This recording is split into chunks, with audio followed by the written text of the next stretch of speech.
हमारे बीच में आज के दिन जिस योद्धा ने, मैं कह सकता हूं जिस कवि गुरु ने इस राज्य को ही नहीं पूरे देश को शिक्षा की नई पद्धति दी, जिसके लिए नोबेल शांति पुरस्कार दिया गया, नोबेल शांति पुरस्कार दिया गया, वैसे आज रविंद्रनाथ ठाकुर जी को भी स्मरण कर रहा हूं, क्योंकि आज इस भूमि ने हमेशा अपने योद्धाओं के माध्यम से यहाँ के लोगों को एक नई ऊंचाई दी है।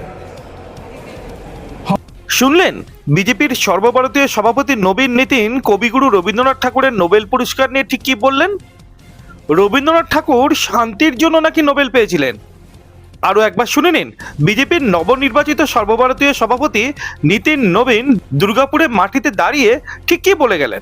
हमारे बीच में आज के दिन जिस योद्धा ने, मैं कह सकता हूं जिस कवि गुरु ने इस राज्य को ही नहीं पूरे देश को शिक्षा की नई पद्धति दी, जिसके लिए नोबेल शांति पुरस्कार दिया गया, नोबेल शांति पुरस्कार दिया गया, वैसे आज रविंद्रनाथ ठाकुर जी को भी स्मरण कर रहा हूं, क्योंकि आज इस भूमि ने हमेशा अपने योद्धाओं के माध्यम से यहाँ के लोगों को एक नई ऊंचाई दी है।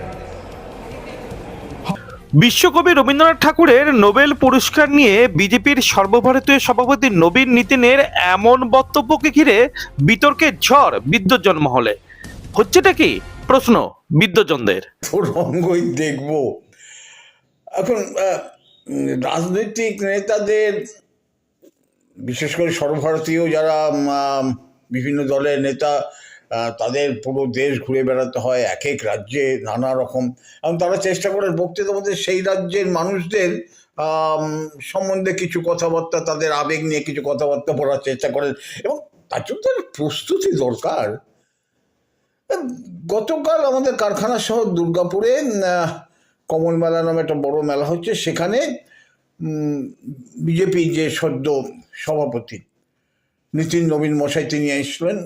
বক্তৃতাটা সেটা বলতে বলতে তিনি বলে দিলেন যে রবীন্দ্রনাথ নোবেল পেয়েছেন, শান্তিতে নোবেল পেয়েছেন। রবীন্দ্রনাথ সাহিত্যে নোবেল পেয়েছেন, বিশেষ করে তার গীতাঞ্জলি বইটির ইংরেজি অনুবাদ হওয়ার পর রয়েছে। এটা তো এই বাংলার কেন ভারতবর্ষের মানুষ সবাই জানে যে রবীন্দ্রনাথ ঠাকুর সাহিত্যে নোবেল পুরস্কার পেয়েছেন 1913 সালে। একদম সর্বভারতীয় একটা এত বড় রাজনৈতিক দল, তার কোনো প্রস্তুতি থাকবে না, এসে বলে দিলেন যে রবীন্দ্রনাথ ঠাকুর শান্তিতে নোবেল পুরস্কার পেয়েছেন। শান্তিতে নোবেল পুরস্কার অনেক পেয়েছেন, আমাদের মাদার টেরেসা পেয়েছেন, সেটা অন্য কথা, সেটা অনেকেই পেতে পারেন। কিন্তু আমি বুঝতে পারি না যে রাজনৈতিক দলের নেতৃবৃন্দ যখন আসেন তারা যথাযথ প্রস্তুতি নিয়ে আসেন না কেন। দরকার হলে বলবেন না, যখন, কারণ এগুলো তো তাদের গ্রহণযোগ্যতা কমে যায়। এমনিতে আমি রাজনীতির কথা ঠিকভাবে বলতে চাই না, কিন্তু বিজেপির বিরুদ্ধে একটা সাধারণ অভিযোগ আছে যে বিজেপি সর্বভারতীয় নেতৃত্ব বাংলা ঠিক চেনেন না, বাংলার ঘটনাবলী সম্বন্ধে তারা ঠিক ওয়াকিবহল নয়, এরকম একটা অভিযোগ করাই হয়। সেক্ষেত্রে বিজেপির সর্বভারতীয় সভাপতি প্রকাশ্য সভায় বলে গেলেন যে রবীন্দ্রনাথ শান্তিতে নোবেল পুরস্কার পেয়েছেন।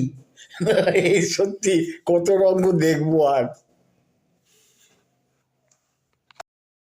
সাহিত্য সম্রাট বঙ্কিমচন্দ্র চট্টোপাধ্যায়কে কখনো বঙ্কিমদা বলে সম্বোধন, আবার রবীন্দ্রনাথ ঠাকুরকে কখনো বা রবীন্দ্রনাথ সান্যাল বলে সম্বোধন করে সমালোচনার ঝড় বয়ে গেছিল গোটা দেশ জুড়ে। এবার সেই ঝড়ের দাপটের মাঝেই কবিগুরু রবীন্দ্রনাথ ঠাকুরের নোবেল পুরস্কার নিয়ে এমন একটা মন্তব্যকে ঘিরে তোলপাড় রাজনীতির ময়দান।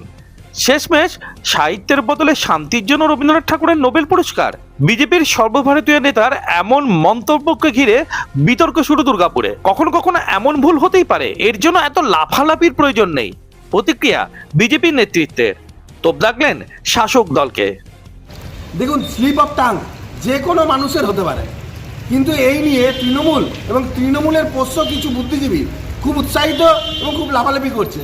কিন্তু এই নিয়ে লাফালাফি করার কিছু বিষয় নেই, কারণ যবে থেকে নীতিন নবীনজি এই দুর্গাপুরে রয়েছেন তখন থেকে দুর্গাপুরের বাতাবরণ এবং গোটা পশ্চিমবঙ্গের বাতাবরণ কোথাও না কোথাও গেরুয়াময় হয়ে গেছে।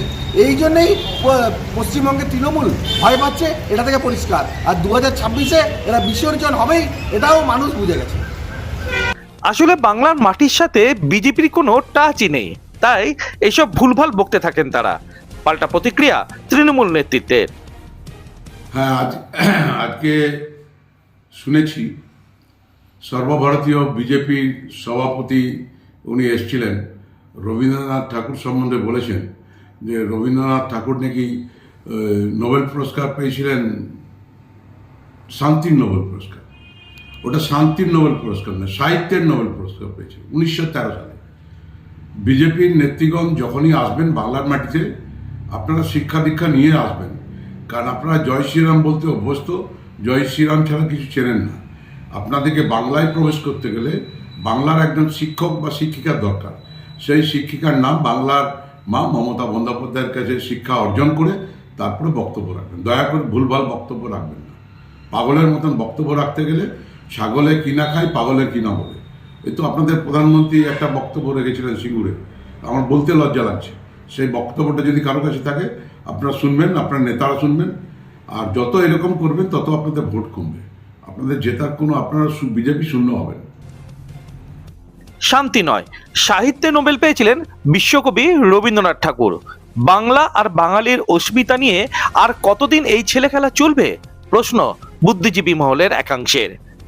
हमारे बीच में आज के दिन जिस योद्धा ने, मैं कह सकता हूं जिस कवि गुरु ने इस राज्य को ही नहीं पूरे देश को शिक्षा की नई पद्धति दी, जिसके लिए नोबेल शांति पुरस्कार दिया गया, नोबेल शांति पुरस्कार दिया गया, वैसे आज रविंद्रनाथ ठाकुर जी को भी स्मरण कर रहा हूं, क्योंकि आज इस भूमि ने हमेशा अपने योद्धाओं के माध्यम से यहाँ के लोगों को एक नई ऊंचाई दी है। দুর্গাপুর থেকে অনুরাধা সেনগুপ্ত রিপোর্ট, খাঁটি খবর।